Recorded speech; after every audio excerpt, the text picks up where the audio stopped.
Hey Becky. Hey Pam. Hey Nicole. Hello Pam. Does anybody know what day it is? It's Red Friday. That's right. Hey LT, do you know what Red Friday stands for? I do. It's Remember Everyone Deployed. That's right. And we have a shirt, a red shirt for you that we want to give you so that you can participate with us. Hey, I love that. Thank you. You can encourage other people to remember everyone who's deployed right now and their families as well. Thank you. So, all right, well, we're here with LT. That's what we call her. Her name's Lauren Tate, and she is our broker and sales manager at the Century 21 New Millennium office in Fredericksburg and in the Stafford offices. We have 2 offices that you cover. We do. And we are going to talk with her today about what a broker is and does, and what the difference is between a broker and a realtor, and the difference between what a realtor and a real estate agent is. So, Okay. tell me what a broker is and does. What's the definition of a broker? Well, I would say definitely is compliance.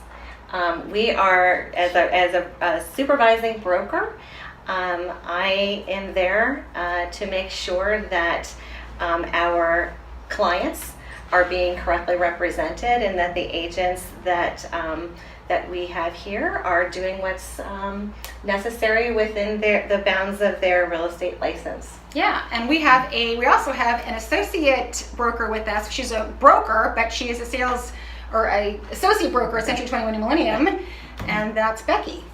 Yay! Yeah. And so Smarty Pants over here, anytime I got a question or a problem, I'm like, hey Becky! Go talk to LT. Right? Okay, so tell me what the difference is between a real estate agent and a realtor. The difference between a real estate agent and a realtor is that a licensed real estate agent who becomes a realtor is they've actually joined the National Association of Realtors, Right. and they're bound by the Code of Ethics.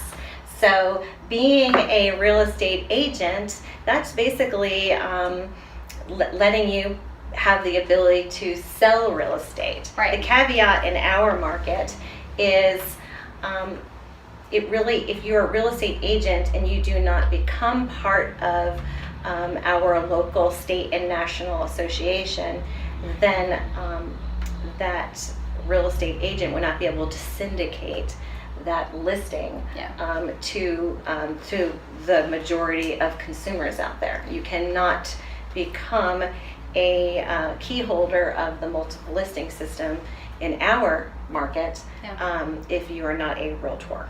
Yeah. But the key is code of ethics.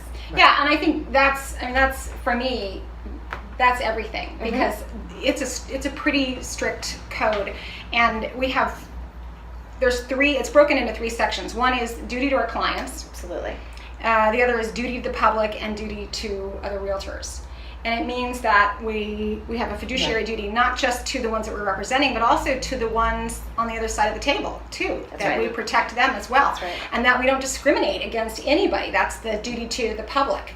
Right. And then, of course, the way that we deal with other realtors, too. We have a responsibility to... We absolutely do. And it really does tie down. You said it. It's all about the public. Yes. So, yeah. Yeah. So, okay. One of the questions that we get asked all the time is, how do you know if you're hiring a professional realtor? And so Nicole and I were talking about this just a little bit ago, and she was sharing some information that she had picked up from one of her classes that she's taken. Yeah, so some of the qualities that buyers and sellers look for are negotiating skills, market knowledge, and communication. And believe it or not, 52% of buyers and sellers want an agent that could find them the right home for them. Yeah, so that's really interesting, because if we're talking about 98%, at least that's what the statistics show us, 90% Right. of folks are looking online before they even pick up a phone to call a realtor. Yet what we find fascinating is that we have, when you start working with a realtor, we have this reliance upon their experience and knowledge. And if your realtor doesn't know the market, and they don't know what the market, they don't know the area, Right. then, and an example would be somebody who didn't know the area and didn't know that there was a dump next to the area that these folks had were that looking. happen. Right, we had that happen. That was, and so what happened with that? So part of being with the code of ethics is that you're staying within the knowledge base Right. of the area. And so let's just take a particular city, for example, King George. Mm-hmm. There's a landfill there. There's a dump, folks. And we had an agent from Northern Virginia show their client the area, and they fell in love with the area in King George, which happened to be next to a landfill. And the contract fell apart because the buyer wanted to exit the contract due to the landfill. So long story short, the buyer who was working with the client was very upset with their agent because they were not, they didn't tell them about the landfill. Now, within our state, it is a buyer beware state. Mm-hmm. However, if you're working with a professional who knows the market, whether they have to disclose that or not, whatever side you're representing, you're certainly going to want to share that knowledge with your buyer. And not let that become a surprise or an action item for the buyer to learn on their own. Yeah. If you're working with a professional who's representing you and knows the market, they're certainly going to showcase and share all the happenings within the area, not just the four corners of the property. And I'll say, because I know that area well, and I've shown clients houses in that area next to the landfill, and I've been able to disclose that information. A lot of them don't care because the landfill does a great job of making sure that it doesn't smell bad or anything like that. But still, it's important to be able to know that and disclose that information, because it didn't matter to my folks, but it mattered to those other folks. So LT, do you have some recommendations for interviewing for a real estate agent? Absolutely. I definitely would make sure that you're finding out and confirming, is this person that you're considering a full-time agent or a part-time agent? Also, are they a real estate agent or are they a realtor? Right. Also, I would want to know, what type of education have they invested over and above than just their regular required real estate courses? Have they earned any designations or certifications? Also, I think it's very important that realtor is part of a community. And how much are they part of a community? Especially for our area, we have a lot of people that are coming from someplace else.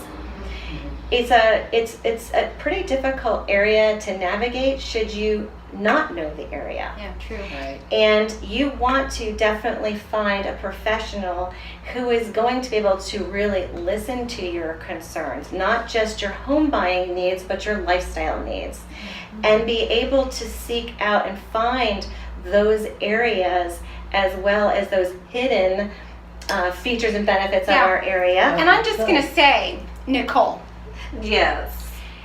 you really want to know your agent well. Like, are they a Redskin fan or a Cowboy fan? I'm just saying, these are important questions to ask your realtor. Yeah. That's right. That's right. But in all seriousness, it's really important that the realtor that you are working with when you're selecting really pays attention to your family needs and your lifestyle Absolutely. needs. This area can be very overwhelming to people that are moving here, even if it's from maybe up 95 that's coming to our area for a better quality of life. Yeah. It's hard to find those special special areas that we have that our area has to offer. Right. Maybe it will take them a year or two, when simply if you're just sharing your concerns, you're sharing your things that are important to your family, to have that realtor professional that you're seeking out that's going to find that and match that up to your needs. Absolutely. I mean, one of the important things that we have around here is knowing where the VRE stations are and the VRE. commuter lots are. We get that question asked all the time. That's important. It is, and it's also important that you're asking if they have children that participate maybe in sporting activities That's right, or getting after a call. school Yeah. activities, music, theater. that professional should be able to marry you up with a travel team. Where are all the sporting fields? Where are all right.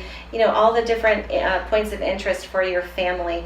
That should also be included, because you're not just buying a house, you are buying a lifestyle. That's exactly So right. it's important that that professional that you're hiring is really tuned in, and if they're part of the community, they definitely will know and be that advocate and that asset for you. That's exactly right. Hey, thank you so much for joining us, You're Elsie. welcome. Really Thank appreciate you. I appreciate it. helping. And for all of our buyers and sellers out there, what did I say? What did I miss? Nothing. Have any more questions, please feel free to reach out to the Kuper Wally Group, and all of our information is listed on the bottom over here. You can reach us by email or text and phone. We'd love to talk with you guys. Talk to you soon.